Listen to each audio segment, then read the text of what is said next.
My stepmom left her kids at my house while I was at work and went with dad on their honeymoon without telling me. So I called her ex-husband and told him everything. Now dad blames me for his wife lost her kids. I'm Tiffany, 23 years old, and until recently my life was pretty straightforward. I live in the house I inherited from my grandmother, my mom's mom, and it's been my safe haven since my mother passed away from aggressive cancer a few years ago. After mom died, it was just me and my dad. He lives on the other side of the city, and despite the horrific traffic and long commute, I made it a point to visit him every Friday after work. It became our little tradition.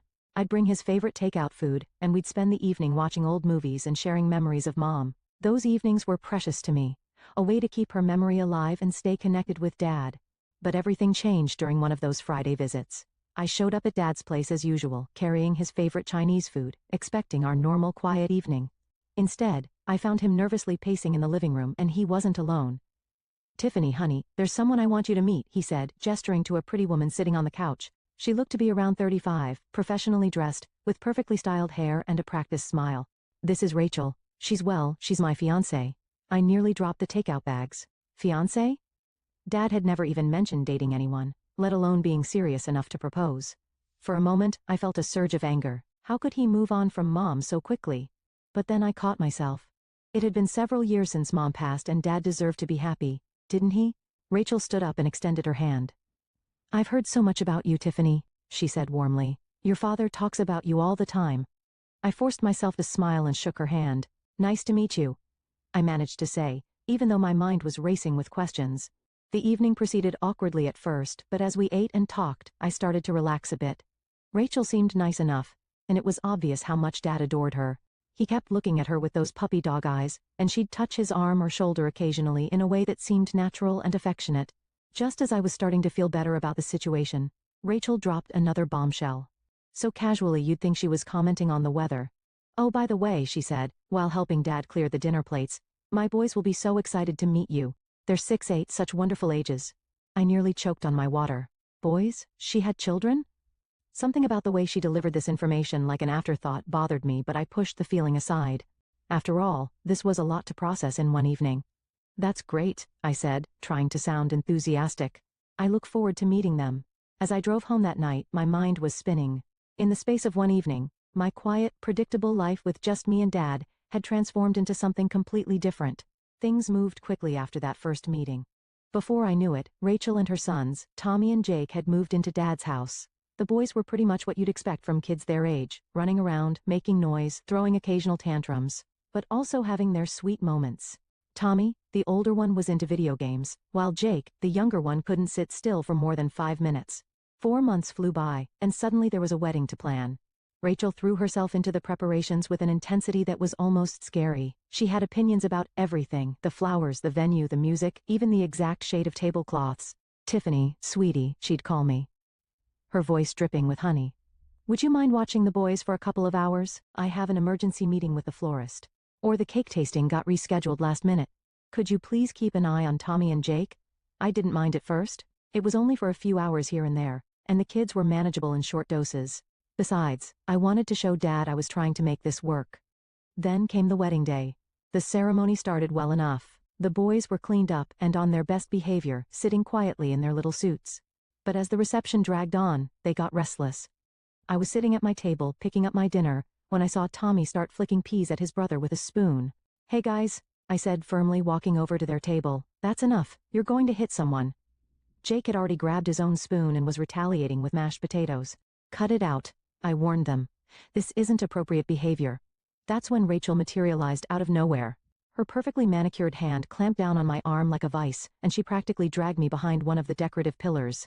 "Don't you ever speak to my children like that again," she hissed, her face twisted with anger. Gone was the sweet smiling woman I'd known for the past few months.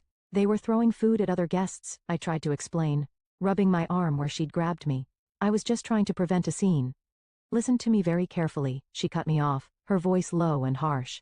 "These are my children. You have absolutely no right to discipline them. When you have your own kids, if you ever have your own kids, then you can play mommy all you want. But until then, keep your mouth shut."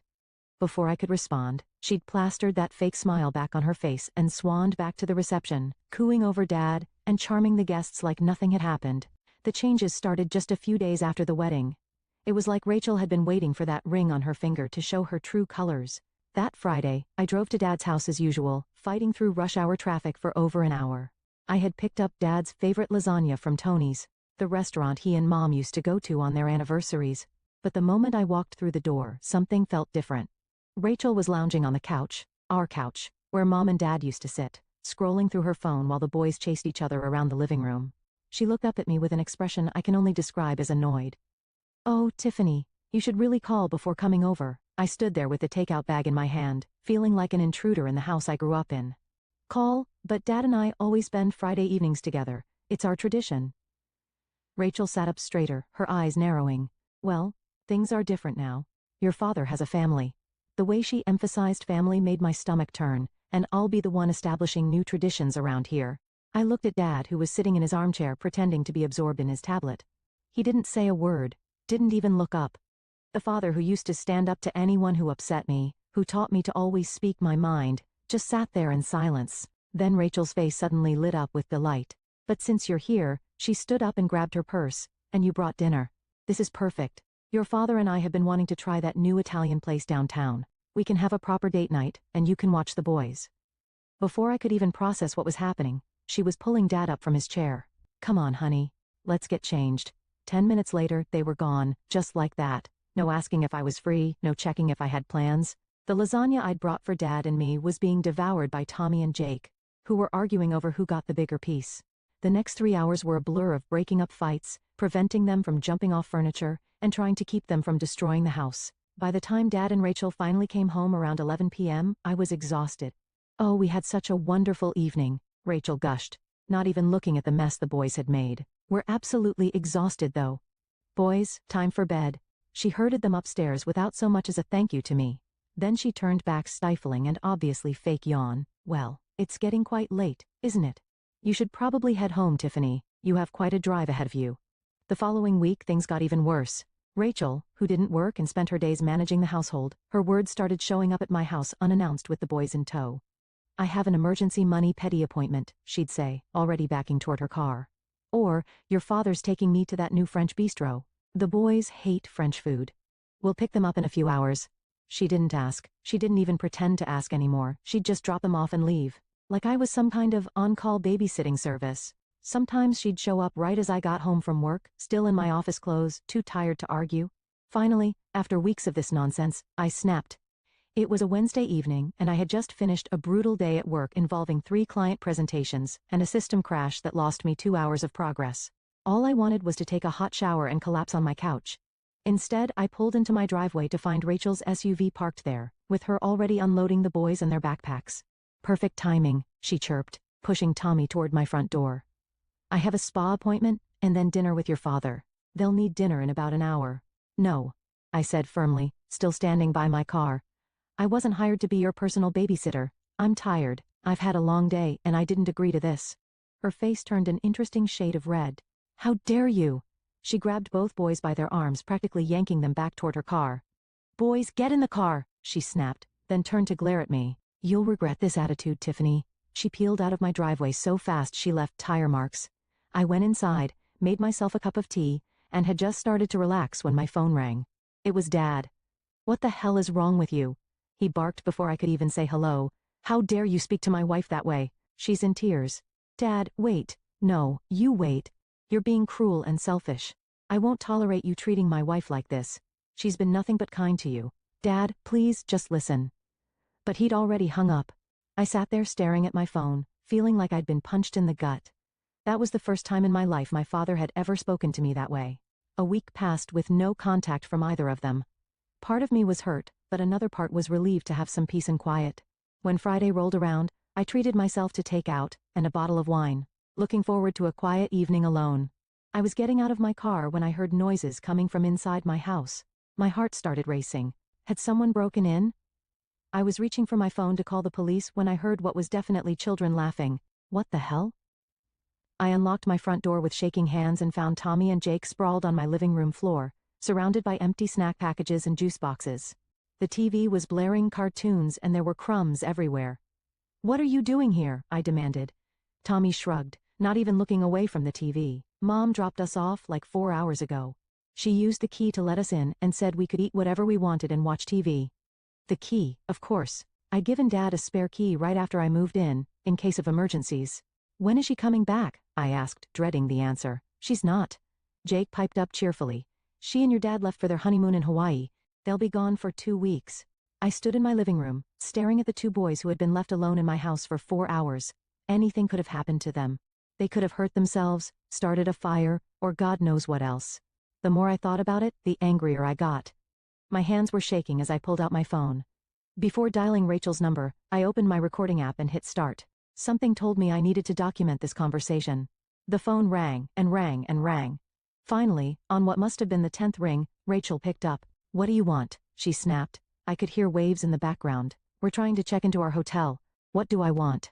I fought to keep my voice steady. How about explaining why you broke into my house and abandoned your children here without even asking me? Rachel's laugh was like nails on a chalkboard. Oh, please don't be so dramatic. I used a key so it's hardly breaking in. And it's not like you have anything better to do. Excuse me? Well, let's be honest, Tiffany. You're just sitting at home alone anyway. No boyfriend, no social life, no family of your own.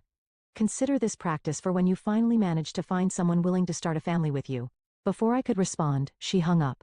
I immediately called Dad, my hands now shaking with rage. He picked up on the second ring. What is it, Tiffany? He sounded annoyed like I was interrupting something important. We're trying to start our honeymoon. Dad, Rachel left her kids alone in my house. She broke in while I was at work and stopped making mountains out of molehills. He cut me off. You're always trying to create drama. Can't you just let us enjoy our honeymoon in peace? I'm at work all day, I practically shouted. I can't watch her kids. I have responsibilities, meetings, deadlines. Then hire a babysitter, he said dismissively. It's not that complicated. I took a deep breath trying to stay calm. If it's that simple, why didn't you hire a babysitter before running off to Hawaii? We got a last-minute deal on the tickets. He replied. Like that explained everything. There wasn't time to make arrangements. Look, I have to go. Rachel's waiting. Click. I stood there staring at my phone, barely able to process what had just happened.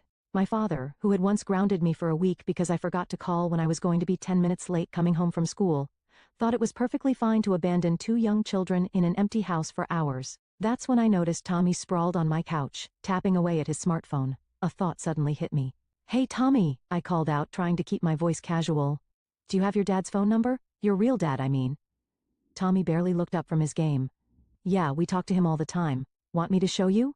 He pulled up his contacts and showed me the screen. I quickly copied the number into my phone, my heart pounding. I stepped into my home office for privacy and dialed. The phone rang twice before a deep voice answered. Hello? Hi? Is this Mr. Anderson? I took a deep breath. You don't know me, but I'm Tiffany, Rachel's new stepdaughter. I'm calling because, well, there's a situation with Tommy and Jake that you should know about. What kind of situation? His voice immediately sharpened with concern. Are they okay? I told him everything. How Rachel had been using me as free childcare. How she'd broken into my house while I was at work. How she and my father had abandoned the boys for 4 hours before jetting off to Hawaii. As I spoke, I could hear his breathing getting heavier. Text me your address, he said firmly. I'll be there in an hour. And Tiffany, thank you for calling me. True to his word, exactly 1 hour later, my doorbell rang. When I opened it, I found a tall man in his early 40s. Behind him stood another man in an expensive-looking suit, carrying a leather briefcase. Dad. Tommy and Jake shouted in unison, running to hug him. He wrapped them both in a bear hug, and I could see the relief on his face. Boys, why don't you go pack up your things? He suggested, ruffling their hair. And clean up any mess you made in Miss Tiffany's house. As the boys scurried around collecting their belongings, he turned to me. This is James Carlton, my attorney, he said, gesturing to the man in the suit. Would you mind if we talked for a few minutes? We sat at my kitchen table while the boys cleaned up the living room. Mr. Anderson, please call me Steve, ran his hands through his hair in frustration. I've been dealing with Rachel's stunts for years, he said quietly, so the boys wouldn't hear. Missing scheduled visits, changing plans last minute, using the kids as pawns. But this, he shook his head. This is beyond anything she's done before. I pay $4,000 a month in child support, and she's using it to fly off to Hawaii while dumping the kids on strangers? Not to mention leaving them alone in an empty house, his lawyer added, pulling out a legal pad. Miss Taylor, would you mind telling me exactly what happened? Start from the beginning. I spent the next hour detailing everything. The wedding. The gradual escalation of Rachel's demands. Today's events. The lawyer took detailed notes, his frown deepening as I spoke.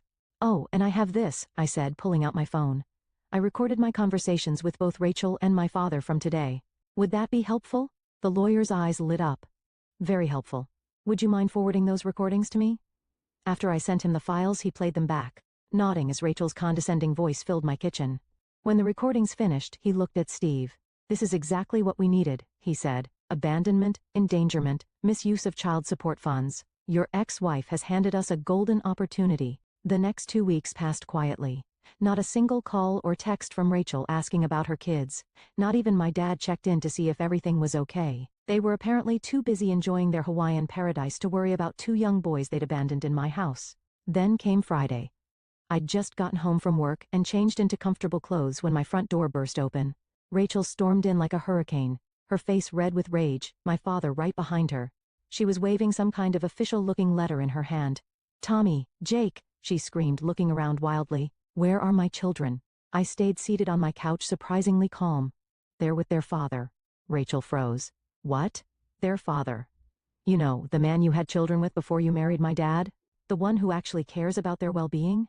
She lunged at me, her perfectly manicured nails nearly catching my hair.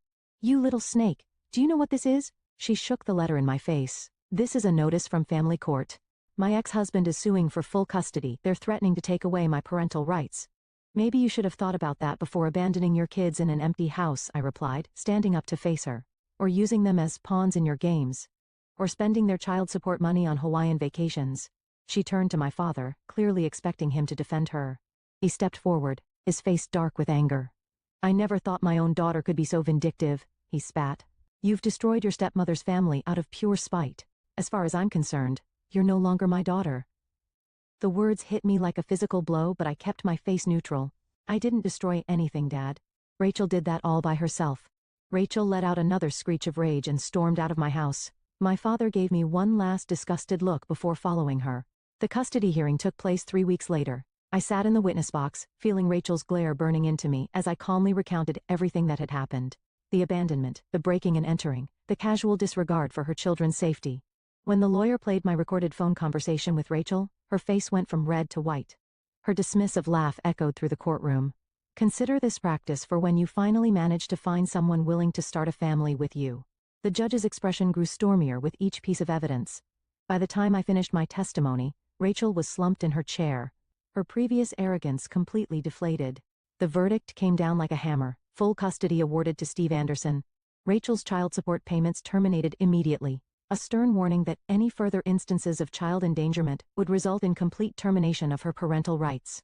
You'd think losing custody of her children would have humbled Rachel, but you'd be wrong. Instead, she and my father launched a campaign of harassment against me.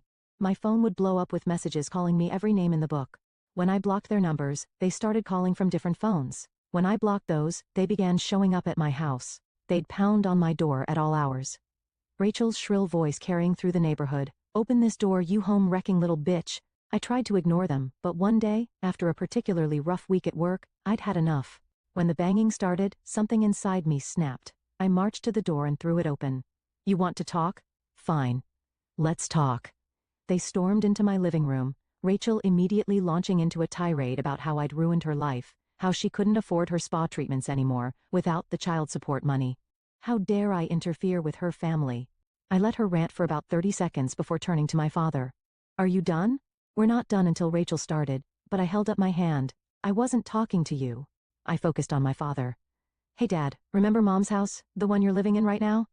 He blinked, caught off guard by the sudden change of topic. "You know, the house that Mom left to me in her will?